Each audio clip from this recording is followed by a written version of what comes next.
So my name is Mike Helmberger, and I'm the mentorship coordinator for Spokane Community College and Spokane Falls Community College. I work with a number of different programs, and what I try to do is I do job shadows, company tours, informational interviews, resume help, bringing the employers to the classroom. And what my goal is to help bridge the gap between education and workforce, because there's a little bit of a gap there. And we want to try to help our students get very involved from the get-go so they understand what they're getting themselves into. A lot of the times what we see is students think they have an idea of, I'm going to be a chemical dependency counselor, and then they go and they do a job shadow. They're like, I don't know if I want to do this. But then they kind of see different agencies so they have a better understanding of what they're getting themselves into. The last thing that I want to see is have a student spend thousands and thousands and thousands of dollars and then lose out on all that money and then not have a job once they graduate. That's an issue that I'm really trying to hit from the get-go. One of the biggest traps that the students find themselves in is not being able to find employment in their what their degree is in. So they're forced to take an entry-level customer service job or something that's considerably below what their education is. Then they find it's difficult to get back into the swing of things and look for employment based upon what their degree is. Josh, one of the biggest traps that happens is folks that are going to school have not tested out their assumptions on what it is that they really think they want to do. And what I mean by testing their assumptions is going out and checking it out in the marketplace to find out if they're really going to be happy doing that particular job. One of the ways that they can do this is by actually going into organizations and shadowing people for a couple of days inside of those organizations. Find out about how does the job actually operate? What are those day-to-day pieces? Another piece that they can do is figure out in advance, do some interviews with folks that are already employed in that.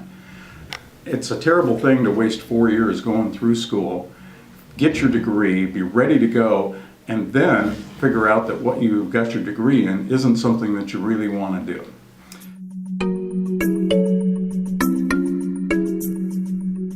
I'm a firm believer that we should get our students involved from the get-go in every single program that they're in, no matter what it may be, doing job shadows, internships, volunteer work. Anything they can do to put their foot in the door is going to be a key aspect for all of this stuff. Part of the importance of experience is that employers are looking at something called behavioral interviewing. This is taught in almost every single school now for HR that's out there. And behavioral interviewing is based upon the concept that past performance is the best predictor of future performance. Again, just because you know something doesn't mean that you can apply it. So employers are looking for, how has this been applied in the past, and can this person not just know the answers, but can they actually do the work? One of the biggest changes that we've seen with the job search is the need to have a dynamite resume and to use a cover letter. Used to be, if you wanted to work for a company, you would walk into the brick building and you would go to the human resource department. Now you will walk into a business and you will ask for the human resource department, and they simply say, we do all of ours online. Go apply for it online. So that's the largest change that we've seen, is the internet has taken the place of the human resource department. Employers can have computer programs that read the resume, that look for certain keywords, so you don't get to have the face-to-face contact with the employer. You have to have your documentation doing the talking for you. That's the only thing that they're going to see now, is your cover letter, your resume, and your application that you fill out online. Based on how many people are available in the workforce, This changes all the time. 10 years ago, keyword generators, nobody was using them. Recently, keyword generators, yep, they're being used for both. And what keyword generators are looking for are those action words that have been put into the job description. That if there are not enough of those counts, then the person's going to end up in the out pile instead of the in pile in the initial screening that's taking place. It's being done electronically so that nobody has to touch them. This has been because we've had such a high supply of people without the demand that was necessary. So we'd have 100, 200 people that would apply for a single job. And businesses had to figure out a way to be able to narrow that pile down to more qualified candidates. So they used the generator.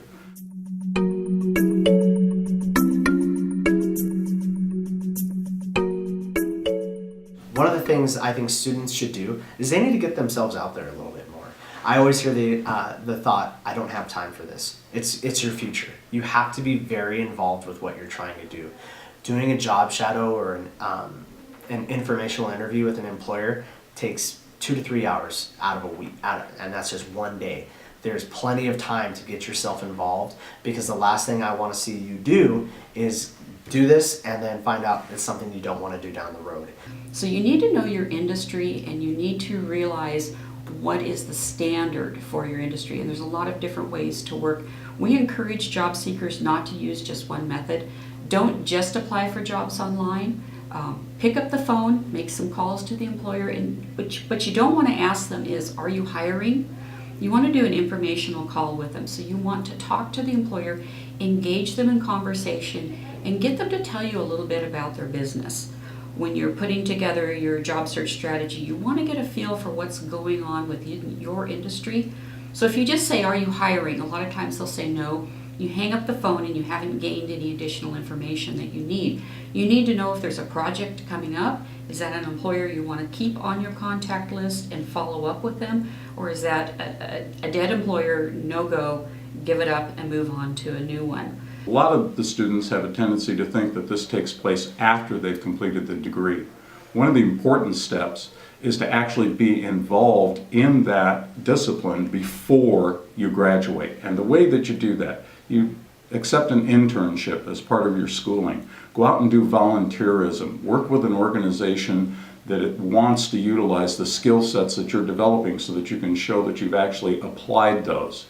Application of the knowledge is one of the important pieces to being successful, and that's what employers are going to be looking for. So doing that application, that is something that can help you also not only to determine that this is a good route for you to be going, but to be able to demonstrate on your resume that you have the capability to do it. If you are in the food service industry, you go to the restaurant.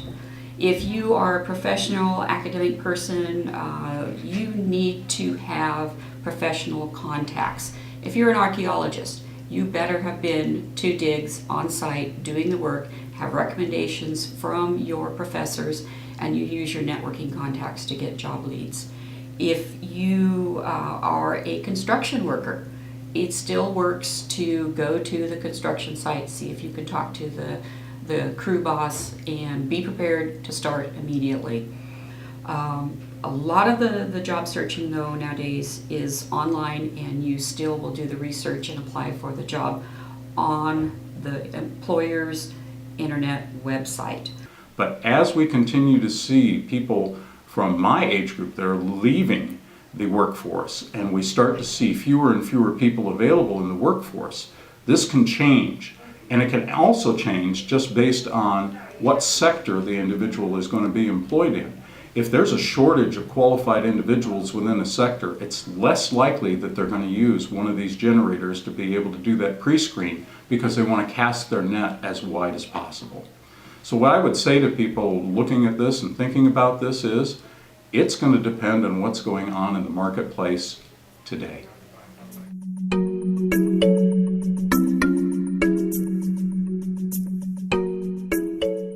You need to put facts and figures in the resume when you're talking about what your job duties were, not what your group did, and you need to make sure that it fits on the paper nicely. It needs to have no typos on it. You don't want it too long or too short.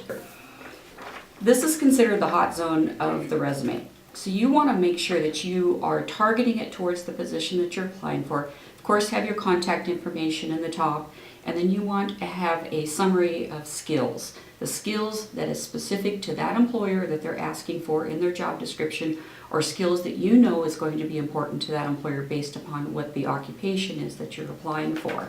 That's going to help you stand out, and you need to keep in mind that employers receive a high volume of resumes, so you need to grab their attention immediately within the hot zone. Now, when you talk about a cover letter, the cover letter basically has 3 elements to it. The introduction, tell the employer what position you're applying for. Are you using a network contact? Name drops. Say such and such suggested that I apply with your company for this position. And then the next paragraph is the specifics about you. What is it that you have that's unique, that wasn't covered on the resume, that's going to be a tangible skill that the employer is looking for? Touch on some of your soft skills. If you're a student, did you show up to class every day? Did you participate in any extracurricular activities? Is there anything that's going to add value to that employer that you have that's unique to you, that's going to help you stand out? And you also will have a paragraph then about the employer. That way the employer knows it's not just a form letter, that you've done your research on their organization and you know what they're about. Make sure your information is accurate. Nothing's worse. You've probably experienced this. You get junk mail and your name's spelled wrong. Same thing with employers. They want to make sure when you're talking about their business that it's accurate information, that you really know what they do. And then have the closing. Thank you for taking the time to read this. I look forward to hearing from you. This is the best time to reach me.